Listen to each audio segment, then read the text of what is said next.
Entendes o que estás lendo? O podcast que te leva através das páginas da Bíblia. Livro por livro. Capítulo por capítulo. Uma exposição bíblica emocionante. Aperte os cintos e embarque comigo nesta viagem.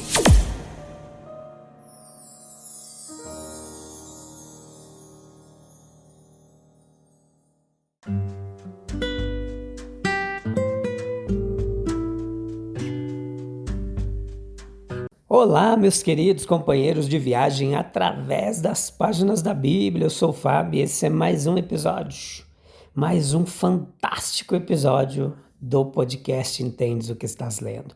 Em Atos capítulo 12, parte 1, episódio de número 826, 10ª temporada, aqui que chegamos. A gente vai falar hoje um pouquinho sobre a perseguição, sobre o rei Herodes Agripa. No capítulo anterior, nós ficamos 4 episódios meditando sobre Barnabé, Saulo, as suas missões missionárias ali em Antioquia, uma cidade importante naquele contexto histórico e cultural do livro de Atos. Hoje a gente também vai meditar em 3 episódios sobre muita coisa interessante, então não sai daí, escute, compartilha, faça parte deste trabalho. E Deus vai abençoando grandemente sua vida através desse aprendizado bíblico, teológico aqui, exegético do texto que a gente faz com tanto carinho para transmitir para você um pouco do que a gente tem aprendido, do que temos ensinado e também trazemos muitos outros comentaristas bíblicos. A gente se debruça sobre os trabalhos deles para trazer para você o que há de melhor em comentário bíblico em áudio, nesse podcast Entendes o que estás lendo, disponível em todas as plataformas. Já é demais. Veja que o pecado ele tem muitos aspectos, a gente sabe disso. E não é apenas curioso, mas também instrutivo ver como ele se manifesta sob diferentes condições. Aqui a gente vê o pecado se manifestando na sua forma mais maligna nos lugares celestiais. A ação de Herodes aqui, neste momento, ele nos lembra do seu desprezo. O versículo 1 diz que Herodes estendeu as mãos para maltratar alguns da igreja.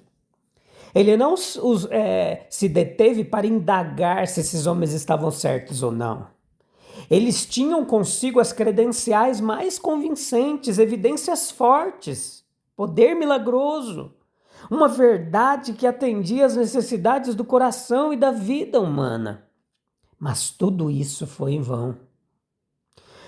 De sua posição de poder, ele olhou com desdém para este novo caminho. E com o coração leve, sem peso, ele decidiu maltratar os seus adeptos. Quantas vezes, meus queridos, uma posição elevada gera uma arrogância indecorosa, prejudicial, que ferindo os outros inflige um golpe mortal em si mesmo. A sua brutalidade fica clara quando o versículo 2 nos relata que ele mandou matar Tiago à espada. O que era para ele a vida de um entusiasta? Mandou que os guardas fossem mortos, versículo 19. O que significava para ele a execução de alguns soldados que não haviam conseguido executar a sua função? Não estragaria sua refeição e nem perturbaria seu sono o fato de que, a seu pedido, alguns de seus semelhantes tivessem suas vidas abreviadas e suas famílias e amigos estivessem de luto. Este era o espírito da época, uma época não cristã.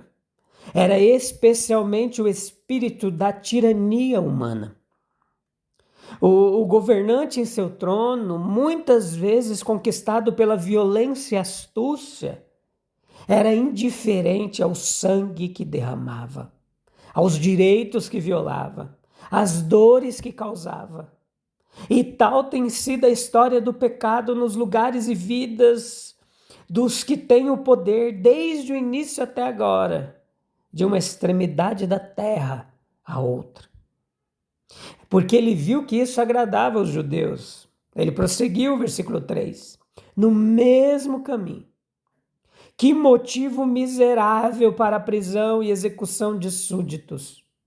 Não porque algum crime tivesse sido cometido, ou alguma loucura cometida, ou qualquer perigo incorrido, mas porque agradava aos judeus.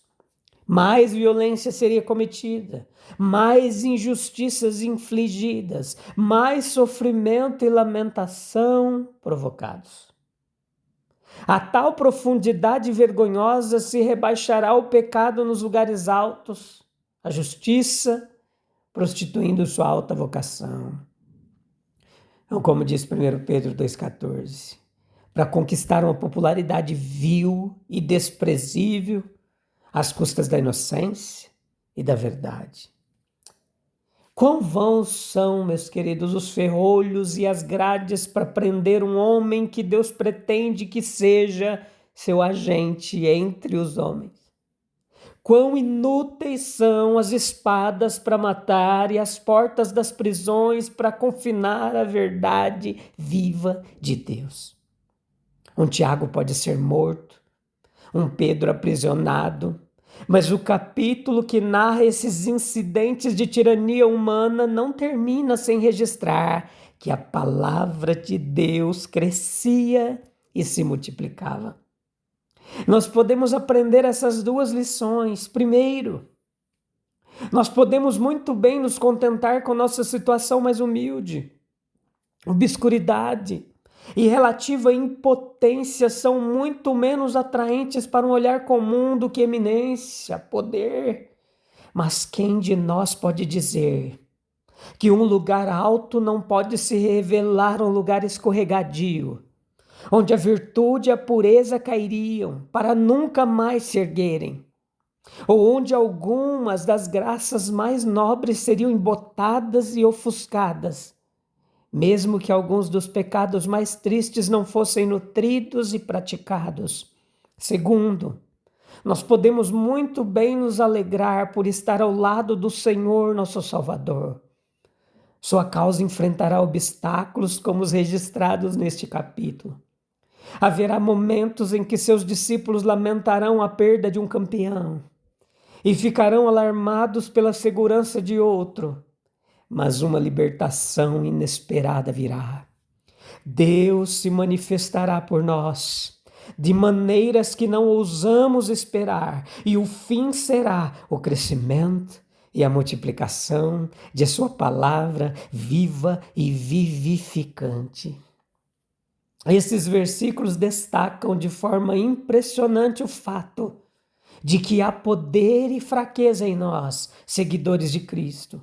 Nós vemos isso nas funções apostólicas. Os apóstolos de nosso Senhor foram investidos por seu divino mestre com poderes incomuns. O Espírito Santo desceu sobre eles e lhes conferiu grandes dons. Atos capítulo 5, versículo 15 e 16. Atos capítulo 9, versículo 31 ao 41. Pedro era o principal canal por onde fluía essa eficácia divina. Mas embora fosse encarregado de fazer coisas tão grandiosas pelos outros, não lhe era permitido fazer nada por si mesmo. Sua função de operar milagres cessava quando ele estava pessoalmente envolvido. Ele não tinha liberdade para abrir a porta trancada de uma prisão para que ele próprio pudesse escapar. Na experiência apostólica cristã e comum, um breve versículo, verso 2, descreve o destino do apóstolo Tiago. Não temos um relato gráfico e descritível, como no caso de Estevão, do seu martírio, mas basta que conheçamos o evento e naturalmente colocamos-nos ao lado das palavras proféticas do Senhor, lá em Marcos capítulo 10, versículo 38 e 39. Tiago pouco pensava naquela época no futuro que o aguardava. Ele precisou ser forte o suficiente para aceitar com alegria a provação quando chamado a suportá-la. Nós podemos presumir, embora não nos seja dito, que Tiago bebeu, sem um momento de hesitação, o cálice amargo da morte súbita e violenta, quando a espada de Herodes foi desembainhada para matá-lo. Em matéria de devoção, a igreja orava incessantemente a Deus por Pedro, versículo 5. E nós podemos concluir com segurança que os muitos que estavam reunidos orando na casa de Maria, mãe de João Marcos, versículo 12, pediam por sua libertação. Sua fuga, então, deveria ter sido exatamente o que esperavam. Se sua força não tivesse sido exercida na fraqueza, teriam antecipado a batida à porta, que se recusaram a acreditar que fosse da mão de Pedro. Nós sabemos quão grande foi seu espanto por suas orações terem sido ouvidas e atendidas. Versículos 15, 16. A oração é a força do homem cristão, da igreja cristã. Mas quando no próprio ato e exercício desse nosso privilégio e poder, quão grande é nossa fraqueza, pois quão pouco espiritual é, com demasiada frequência, a nossa palavra, quão frágil a nossa esperança, quão débil é a nossa expectativa. Versículo 25. Barnabé e Saulo retornaram de seu ministério em Jerusalém, levando consigo as bênçãos dos pobres que haviam socorrido. Mas também levaram consigo um deles, João Marcos, que seria motivo de uma amarga discussão e de uma separação. E enquanto se regozijavam em seus corações pelos laços fraternos entre os irmãos de Antioquia e Jerusalém serem tão felizes, fortaleceu-se ao lado deles um homem cuja ação foi cortar em dois o laço que os unia em uma fraternidade amorosa e ativa. Como membros da igreja, nós sentimos e fazemos muitas coisas que trazem à tona nossas afeições e aspirações mais divinas. Mas como aqueles que adoram e trabalham lado a lado, frequentemente nós fazemos coisas que desagradam ao nosso Senhor e deveriam causar dor a nós mesmos. Essa perseguição em Jerusalém que esse texto nos relata, a morte de Tiago, a captura de Pedro, a narrativa do evento é curta, seca.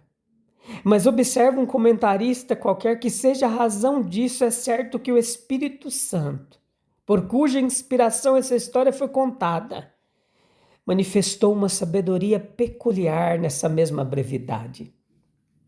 O silêncio sagrado é um sinal para nós de que aquilo que é mais elevado e agradável a Deus não é precisamente aquilo que os homens amam conhecer e falar.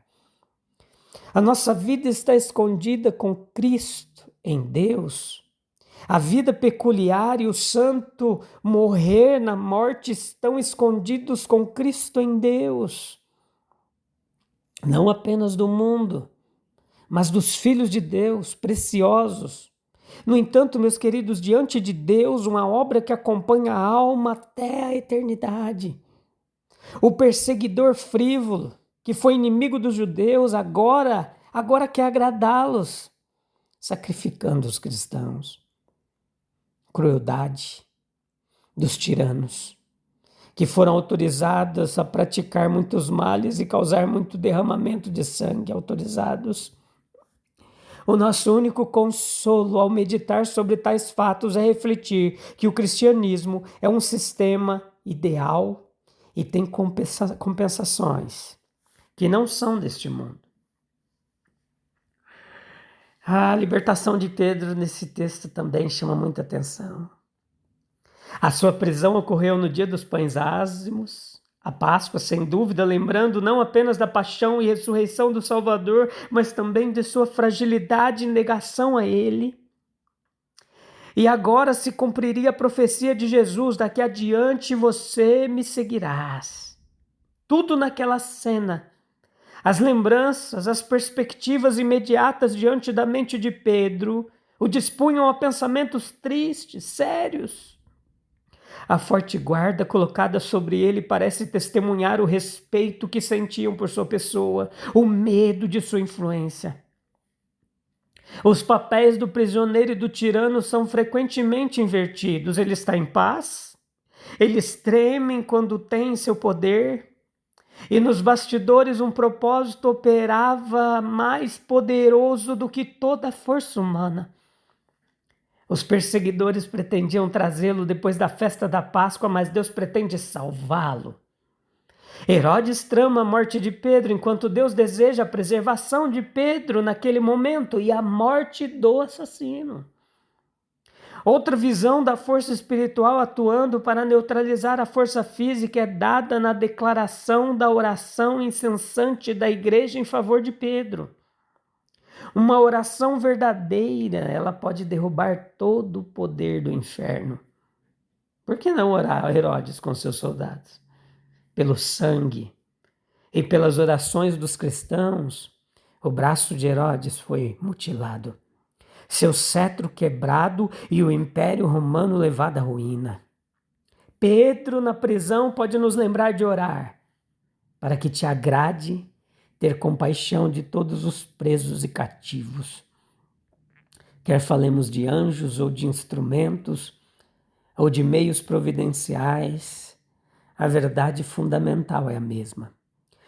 Todos os agentes e instrumentos que são postos em movimento pelo poder e amor divinos e providencialmente atendem à necessidade do momento, podem ser considerados divinos. O mesmo ocorre com o brilho que acompanha a visita do anjo. Levanta-te depressa. E as correntes caíram de suas mãos. Para a palavra do Senhor, nenhum ferro é duro demais, nenhuma pedra ou ferrolho é forte demais. Há prisões piores do que as de pedra. Muros de pedra não fazem uma prisão, nem grades de ferro uma gaiola. São nossos próprios pensamentos acorrentados que comprimem e oprimem a nossa alma. Se nem correntes nem guardas puderam deter Pedro, quem poderá impedir o agir de Deus? Se a oração da igreja moveu os céus, será que hoje ela não pode fazer a mesma coisa, gente? Pode. Vamos orar? Qual corrente você precisa que seja quebrada agora? Qual o poder de Deus que você precisa que seja manifestado? Ele não precisa enviar anjos hoje para quebrar as correntes que te prendem. Mas o Espírito Santo pode te dar o poder e a virtude necessária para você mesmo quebrar essas correntes e ser livre. E ser livre. Porque essa liberdade que Cristo nos libertou, a verdade que liberta, a verdade que pode nos deixar livres. A palavra de Deus pode nos libertar de toda prisão. Vamos orar? Oh, Jesus lindo, obrigado. Faz tantos anos que tu quebrou as prisões que me prendiam. Não prisões físicas, não eram grades de ferros, mas eram prisões de vícios, prisões mentais. E hoje eu me sinto livre para te adorar.